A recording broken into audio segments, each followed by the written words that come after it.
Berfirmanlah Tuhan kepada Musa, "Pahatlah 2 loh batu sama dengan yang mula-mula. Maka aku akan menulis pada loh itu segala firman yang ada pada loh yang mula-mula yang telah kau pecahkan.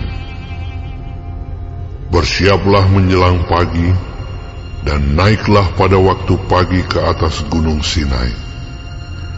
Berdirilah di sana menghadap aku di puncak gunung itu. Tetapi janganlah ada seorang pun yang naik bersama-sama dengan engkau, dan juga seorang pun tidak boleh kelihatan di seluruh gunung itu. Bahkan kambing domba dan lembu sapi pun tidak boleh makan rumput di sekitar gunung itu." Lalu Musa memahat 2 loh batu sama dengan yang mula-mula. Bangunlah ia pagi-pagi, dan naiklah ia ke atas gunung Sinai, seperti yang diperintahkan Tuhan kepadanya, dan membawa kedua loh batu itu di tangannya. Turunlah Tuhan dalam awan, lalu berdiri di sana dekat Musa, serta menyerukan nama Tuhan. Berjalanlah Tuhan lewat dari depannya dan berseru, "Tuhan, Tuhan, Allah penyayang dan pengasih, panjang sabar, berlimpah kasih-Nya dan setia-Nya, yang meneguhkan kasih setia-Nya kepada beribu-ribu orang, yang mengampuni kesalahan, pelanggaran, dan dosa, tetapi tidaklah sekali-kali membebaskan orang yang bersalah dari hukuman, yang membalaskan kesalahan bapa kepada anak-anaknya dan cucunya, kepada keturunan yang ketiga dan keempat." Segeralah Musa berlutut ke tanah, lalu sujud menyembah, serta berkata, "Jika aku telah mendapat kasih karunia di hadapan-Mu, ya Tuhan, berjalanlah kiranya Tuhan di tengah-tengah kami. Sekalipun bangsa ini suatu bangsa yang tegar tengkuk, tetapi ampunilah kesalahan dan dosa kami. Ambillah kami menjadi milik-Mu." Firman-Nya, "Sungguh, aku mengadakan suatu perjanjian. Di depan seluruh bangsamu ini, akan kulakukan perbuatan-perbuatan yang ajaib, seperti yang belum pernah dijadikan di seluruh bumi di antara segala bangsa. Seluruh bangsa yang di tengah-tengahnya engkau diam akan melihat perbuatan Tuhan. Sebab apa yang akan kulakukan dengan engkau sungguh-sungguh dahsyat.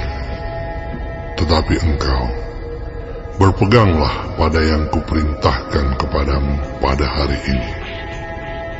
Lihat, aku akan menghalau dari depanmu orang Amori, orang Kanaan, orang Het, orang Feris, orang Hewi, dan orang Yebus.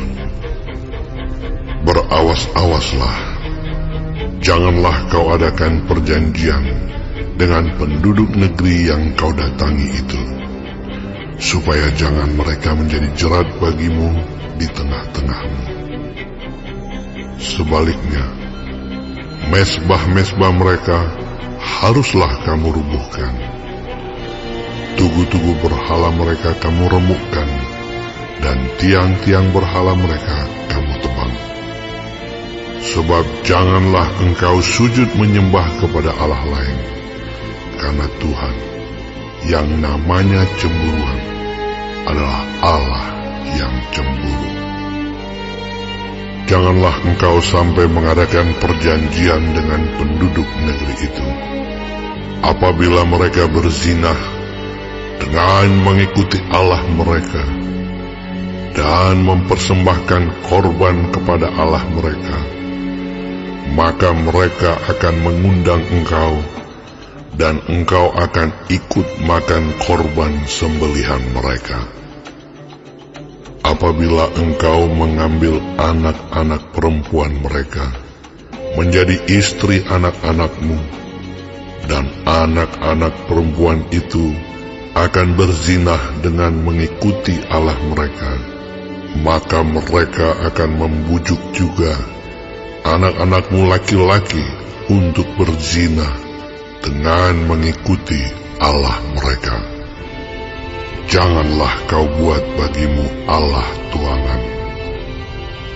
Hari raya roti tidak beragi haruslah kau pelihara.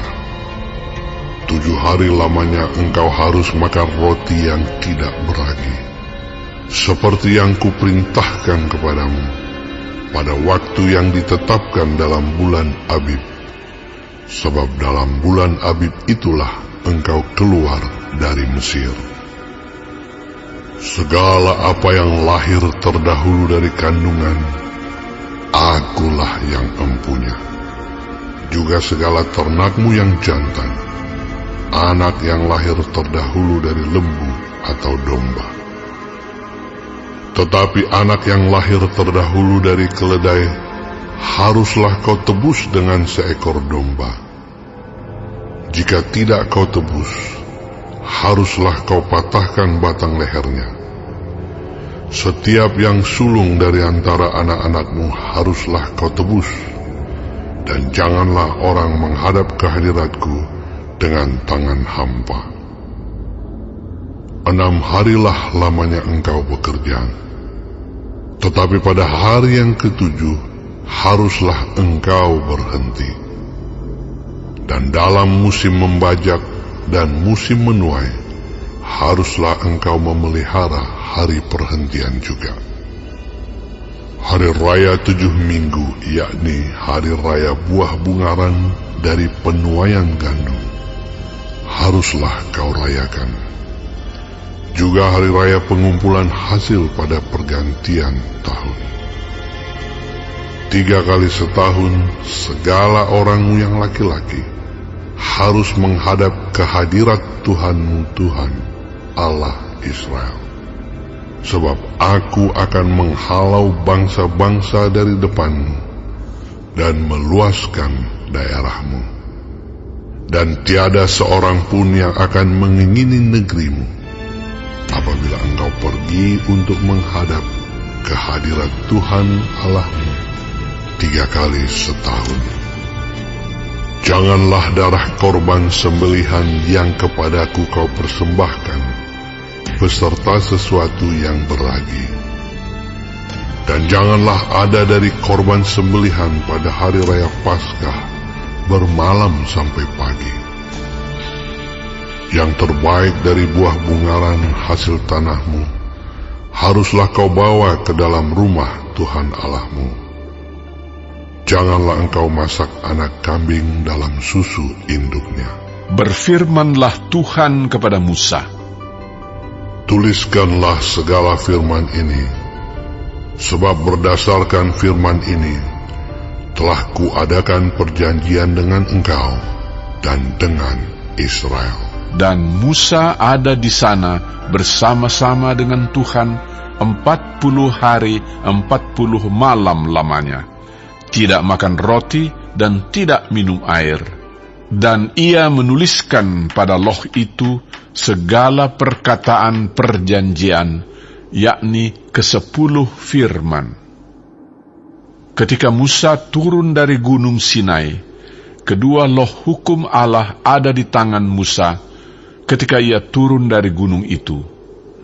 Tidaklah ia tahu bahwa kulit mukanya bercahaya oleh karena ia telah berbicara dengan Tuhan.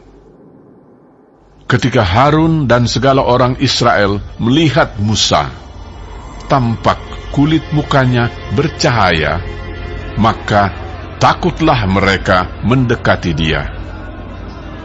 Tetapi Musa memanggil mereka, maka Harun dan segala pemimpin jemaah itu berbalik kepadanya dan Musa berbicara kepada mereka. Sesudah itu, mendekatlah segala orang Israel, lalu disampaikannyalah kepada mereka segala perintah yang diucapkan Tuhan kepadanya di atas gunung Sinai.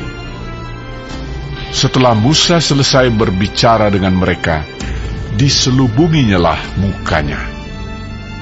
Tetapi apabila Musa masuk menghadap Tuhan untuk berbicara dengan dia, ditanggalkannyalah selubung itu sampai ia keluar. Dan apabila ia keluar, dikatakannyalah kepada orang Israel apa yang diperintahkan kepadanya. Apabila orang Israel melihat muka Musa, bahwa kulit muka Musa bercahaya, maka Musa menyelubungi mukanya kembali sampai ia masuk menghadap untuk berbicara dengan Tuhan.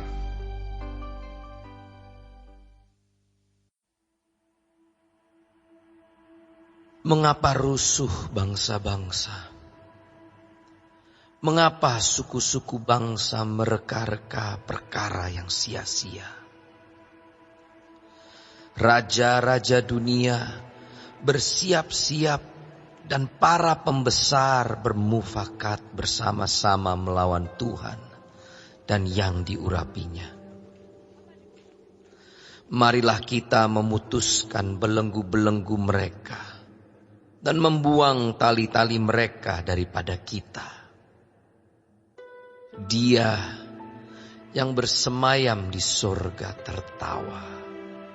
Tuhan mengolok-olok mereka. Maka berkatalah ia kepada mereka dalam murkanya dan mengejutkan mereka dalam kehangatan amarahnya. Akulah yang telah melantik rajaku di Sion, gunungku yang kudus. Aku mau menceritakan tentang ketetapan Tuhan.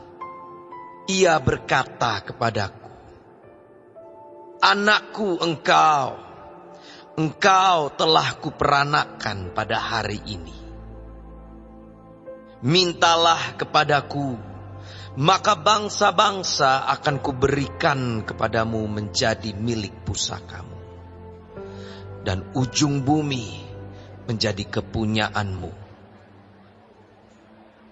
Engkau akan meremukkan mereka dengan gada besi, memecahkan mereka seperti tembikar tukang periuk. Oleh sebab itu, hai raja-raja, bertindaklah bijaksana. Terimalah pengajaran, hai para hakim dunia. Beribadahlah kepada Tuhan dengan takut dan ciumlah kakinya dengan gemetar, supaya ia jangan murka dan kamu binasa di jalan, sebab mudah sekali murkanya menyala. Berbahagialah semua orang yang berlindung padanya.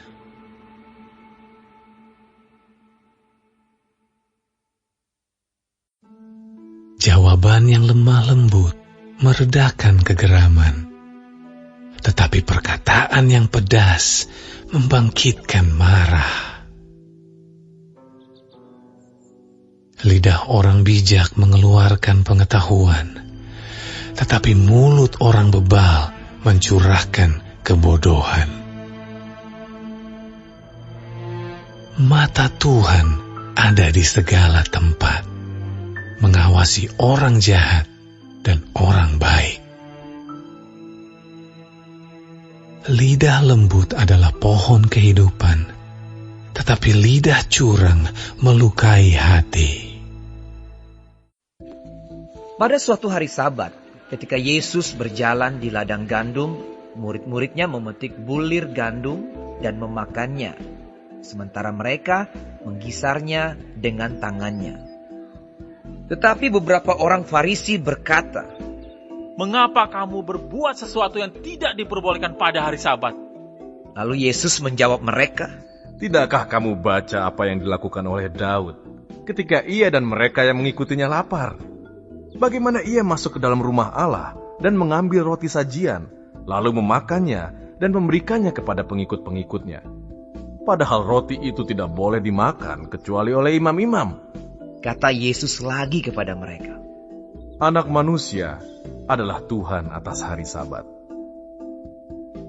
pada suatu hari Sabat lain, Yesus masuk ke rumah ibadat lalu mengajar. Di situ ada seorang yang mati tangan kanannya. Ahli-ahli Taurat dan orang-orang Farisi mengamat-amati Yesus. Kalau-kalau ia menyembuhkan orang pada hari Sabat, supaya mereka dapat alasan untuk mempersalahkan dia. Tetapi ia mengetahui pikiran mereka, lalu berkata kepada orang yang mati tangannya itu, Bangunlah dan berdirilah di tengah. Maka bangunlah orang itu dan berdiri. Lalu Yesus berkata kepada mereka, Aku bertanya kepada kamu, manakah yang diperbolehkan pada hari Sabat? Berbuat baik atau berbuat jahat? Menyelamatkan nyawa orang atau membinasakannya? Sesudah itu ia memandang keliling kepada mereka semua, lalu berkata kepada orang sakit itu, Ulurkanlah tanganmu. Orang itu berbuat demikian dan sembuhlah tangannya. Maka meluaplah amarah mereka, lalu mereka berunding. Apakah yang akan mereka lakukan terhadap Yesus? Pada waktu itu pergilah Yesus ke bukit untuk berdoa, dan semalam-malaman ia berdoa kepada Allah. Ketika hari siang ia memanggil murid-muridnya kepadanya, lalu memilih dari antara mereka 12 orang yang disebutnya rasul. Simon yang juga diberinya nama Petrus, dan Andreas saudara Simon, Yakobus dan Yohanes, Filipus dan Bartolomeus, Matius dan Thomas, Yakobus anak Alfeus, dan Simon yang disebut orang Zelot, Yudas anak Yakobus, dan Yudas Iskariot yang kemudian menjadi pengkhianat. Lalu ia turun dengan mereka dan berhenti pada suatu tempat yang datar. Di situ berkumpul sejumlah besar dari murid-muridnya dan banyak orang lain yang datang dari seluruh Yudea dan dari Yerusalem dan dari daerah pantai Tirus dan Sidon. Mereka datang untuk mendengarkan dia dan untuk disembuhkan dari penyakit mereka. Juga mereka yang dirasuk oleh roh-roh jahat beroleh kesembuhan. Dan semua orang banyak itu berusaha menjamah dia, karena ada kuasa yang keluar daripadanya, dan semua orang itu disembuhkannya. Lalu Yesus memandang murid-muridnya dan berkata, Berbahagialah, hai kamu yang miskin, karena kamulah yang empunya kerajaan Allah. Berbahagialah, hai kamu yang sekarang ini lapar, karena kamu akan dipuaskan. Berbahagialah, hai kamu yang sekarang ini menangis, karena kamu akan tertawa. Berbahagialah kamu, jika karena anak manusia orang membenci kamu, dan jika mereka mengucilkan kamu dan mencela kamu, serta menolak namamu sebagai sesuatu yang jahat. Bersukacitalah pada waktu itu, dan bergembiralah, sebab sesungguhnya upahmu besar di sorga. Karena secara demikian juga nenek moyang mereka telah memperlakukan para nabi. Tetapi celakalah kamu, hai kamu yang kaya, karena dalam kekayaanmu kamu telah memperoleh penghiburanmu. Celakalah kamu yang sekarang ini kenyang, karena kamu akan lapar. Celakalah kamu yang sekarang ini tertawa, karena kamu akan berduka cita dan menangis.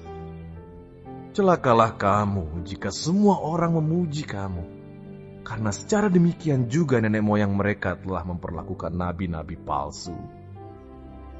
Tetapi kepada kamu yang mendengarkan aku berkata, kasihilah musuhmu. Berbuatlah baik kepada orang yang membenci kamu. Mintalah berkat bagi orang yang mengutuk kamu. Berdoalah bagi orang yang mencaci kamu. Barang siapa menampar pipimu yang satu, berikanlah juga kepadanya pipimu yang lain. Dan barang siapa yang mengambil jubahmu, biarkan juga ia mengambil bajumu. Berilah kepada setiap orang yang meminta kepadamu, dan janganlah meminta kembali kepada orang yang mengambil kepunyaanmu. Dan sebagaimana kamu kehendaki supaya orang perbuat kepadamu, perbuatlah juga demikian kepada mereka. Dan jikalau kamu mengasihi orang yang mengasihi kamu, apakah jasamu? Karena orang-orang berdosa pun mengasihi juga orang-orang yang mengasihi mereka. Sebab jikalau kamu berbuat baik kepada orang yang berbuat baik kepada kamu, apakah jasamu? Orang-orang berdosa pun berbuat demikian. Dan jikalau kamu meminjamkan sesuatu kepada orang, karena kamu berharap akan menerima sesuatu daripadanya, apakah jasamu? Orang-orang berdosa pun meminjamkan kepada orang-orang berdosa, supaya mereka menerima kembali sama banyak. Tetapi kamu, kasihilah musuhmu, dan berbuatlah baik kepada mereka, dan pinjamkan dengan tidak mengharapkan balasan. Maka upahmu akan besar, dan kamu akan menjadi anak-anak Allah yang Maha Tinggi. Sebab Ia baik terhadap orang-orang yang tidak tahu berterima kasih, dan terhadap orang-orang jahat. Hendaklah kamu murah hati, sama seperti Bapamu adalah murah hati. Janganlah kamu menghakimi, maka kamu pun tidak akan dihakimi. Dan janganlah kamu menghukum, maka kamu pun tidak akan dihukum. Ampunilah, dan kamu akan diampuni. Berilah, dan kamu akan diberi. Suatu takaran yang baik, yang dipadatkan, yang digoncang, dan yang tumpah keluar, akan dicurahkan ke dalam ribaanmu. Sebab ukuran yang kamu pakai untuk mengukur akan diukurkan kepadamu. Yesus mengatakan pula suatu perumpamaan kepada mereka. Dapatkah orang buta menuntun orang buta? Bukankah keduanya akan jatuh ke dalam lubang? Seorang murid tidak lebih daripada gurunya. Tetapi barang siapa yang telah tamat pelajarannya akan sama dengan gurunya. Mengapakah engkau melihat selumbar di dalam mata saudaramu, sedangkan balok di dalam matamu sendiri tidak engkau ketahui? Bagaimanakah engkau dapat berkata kepada saudaramu, "Saudara, biarlah aku mengeluarkan selumbar yang ada di dalam matamu," padahal balok yang di dalam matamu tidak engkau lihat? Hai orang munafik, keluarkanlah dahulu balok dari matamu, maka engkau akan melihat dengan jelas untuk mengeluarkan selumbar itu dari mata saudaramu. Karena tidak ada pohon yang baik yang menghasilkan buah yang tidak baik, dan juga tidak ada pohon yang tidak baik yang menghasilkan buah yang baik. Sebab setiap pohon dikenal pada buahnya. Karena dari semak duri, orang tidak memetik buah ara, dan dari duri-duri tidak memetik buah anggur. Orang yang baik mengeluarkan barang yang baik dari perbendaharaan hatinya yang baik, dan orang yang jahat mengeluarkan barang yang jahat dari perbendaharaannya yang jahat. Karena yang diucapkan mulutnya meluap dari hatinya. Mengapa kamu berseru kepadaku, "Tuhan, Tuhan," padahal kamu tidak melakukan apa yang aku katakan? Setiap orang yang datang kepadaku dan mendengarkan perkataanku serta melakukannya, aku akan menyatakan kepadamu dengan siapa ia dapat disamakan. Ia sama dengan seorang yang mendirikan rumah. Orang itu menggali dalam-dalam dan meletakkan dasarnya di atas batu. Ketika datang air bah dan banjir melanda rumah itu tidak dapat digoyahkan, karena rumah itu kokoh dibangun. Akan tetapi barang siapa mendengar perkataanku, tetapi tidak melakukannya, ia sama dengan seorang yang mendirikan rumah di atas tanah tanpa dasar. Ketika banjir melandanya, rumah itu segera rubuh, dan hebatlah kerusakannya.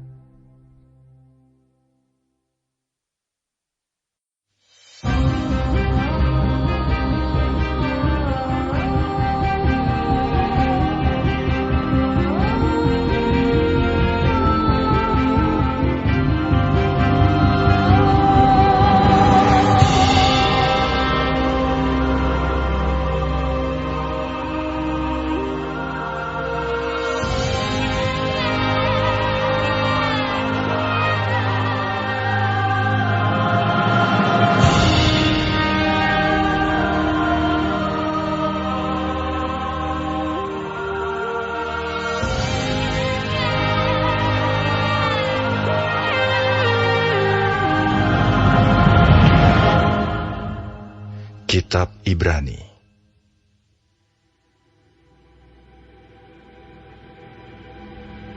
Setelah pada zaman dahulu, Allah berulang kali dan dalam pelbagai cara berbicara kepada nenek moyang kita dengan perantaraan nabi-nabi.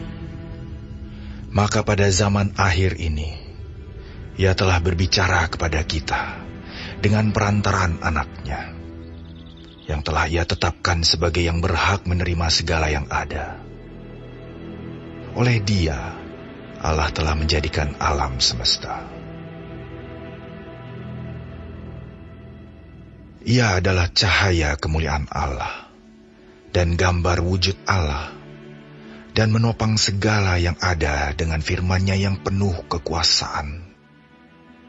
Dan setelah Ia selesai mengadakan penyucian dosa, Ia duduk di sebelah kanan yang maha besar, di tempat yang tinggi, jauh lebih tinggi daripada malaikat-malaikat.